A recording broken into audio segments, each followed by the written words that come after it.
What's up, everybody? This is Steve Infante, and I'm cooking up trouble.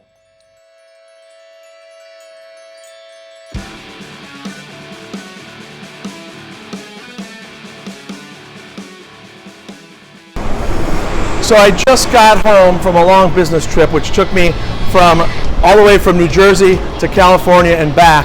And guess what I get to do now? I get to go home and I get to cook. So why don't you come with me? I'm just right up the street and we're gonna get after it. So here we are at my place. I got an apartment here right inside the city. Come on up and let's get cooking. So being on the road as much as I am, I can't keep a lot of fresh ingredients in the refrigerator because they go bad because I'm gone so long. So let's take a look and see. I haven't been around in a while. Oh, and of course, I got a lot of work to do. My refrigerator is filled with not the greatest stuff in the world. I got beer, I got some quail eggs, I got some kimchi, and I got one sprig of rosemary. Not a whole lot to work with. So I'm gonna go and change, and then we're gonna head over to my favorite store in the whole city, and we're gonna get some ingredients, get inspired, and then come back and cook some dishes. So I'm gonna change so we can head out to the store. But you know, my life is kind of like a bipolar kind of. By day, I'm a businessman, and you got all your business suits up here and dressed like this now. But then by night, I dress completely differently. I have my hat collection. I have all kinds of different hats that I like to wear. Lots of fun jewelry and things like that I like to wear. So you're gonna see a transformation. So check it out. Ah! And here it is, the other Steve, dressed and ready to go and hit the town. Let's go shopping. I come here all the time to get my groceries, and this is usually where I get inspired. People ask me all the time, what inspires me? What are my inspirations in my cooking? And a lot of times it's really just walking through the files and looking at all these wonderful, amazing ingredients, and something will just pop into my head. So I'm hoping that's what's going to happen now. So let's go take a look.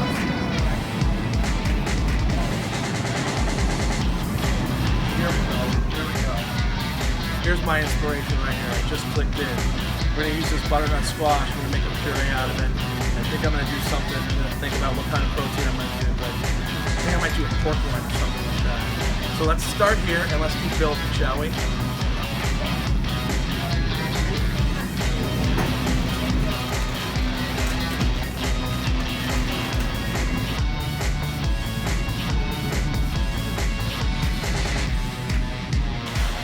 I got all of my great ingredients here. We're going to do a pork tenderloin. I got a bunch of great vegetables, and we're going to make an amazing dish. I also got some great wine to pair with it. I got some friends coming over, so it's time to get to work.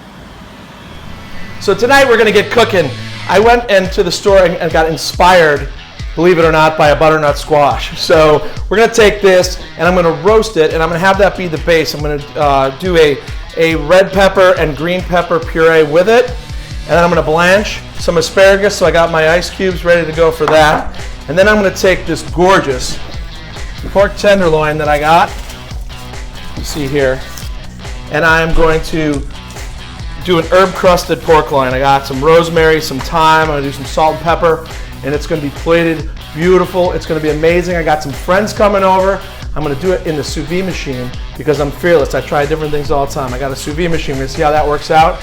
My friends are either going to love it or they're going to throw me out the window. But either way, we're going to have a great time.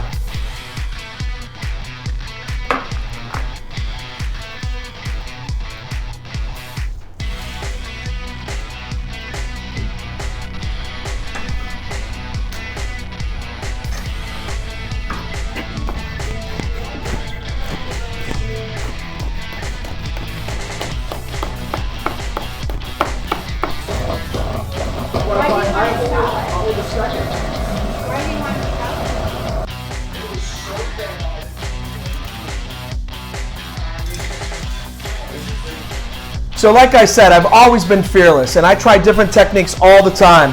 And I'm going to use this sous vide machine to do my pork tenderloin. So I have the pork tenderloin, and it is crusted with herbs de Provence. I have some fresh rosemary, fresh thyme, some butter, and some olive oil. So the question is, sous vide or not sous vide?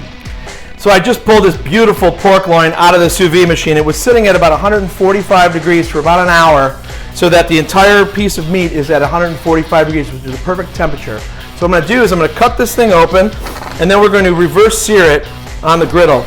So there's a lot of moisture here, so what we're gonna do is we're first gonna get it out of here. And it's a gorgeous, gorgeous couple pieces of meat.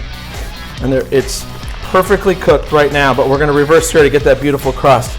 But you can see this, all the herbs, and it's juicy and it's perfect temperature. So I got this super hot griddle going on, and this is gonna be just fantastic. Listen to this sizzle.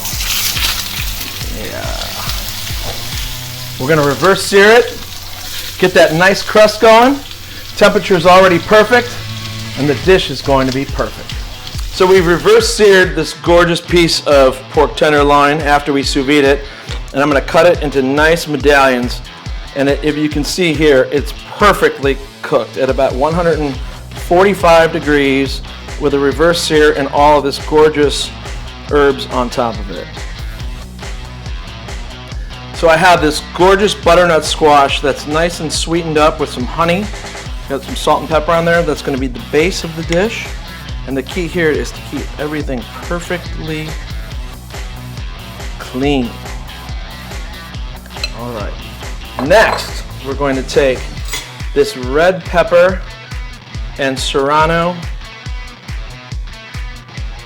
puree, and we're going to put it right around the outside here. We're going to be very gentle and make it look nice and gorgeous like that. And then last, we're going to take this green pepper that I made very sweet. So this is hot, this is going to be creamy, and then this green is going to be sweet. So we're going to hit all of the flavors and all of the parts of the palate. And it's going to look just perfect. And then last, we layer this gorgeous pork, which is perfectly cooked, on top. We finish with just a hint of the dry rub and a little bit of flat leaf parsley, and then we finish on top of that with asparagus like this. Key to the asparagus, because it's long, is you want to have height and have beautiful presentation. You clean the dish to make sure it's perfect. And that, my friends, is how you do it.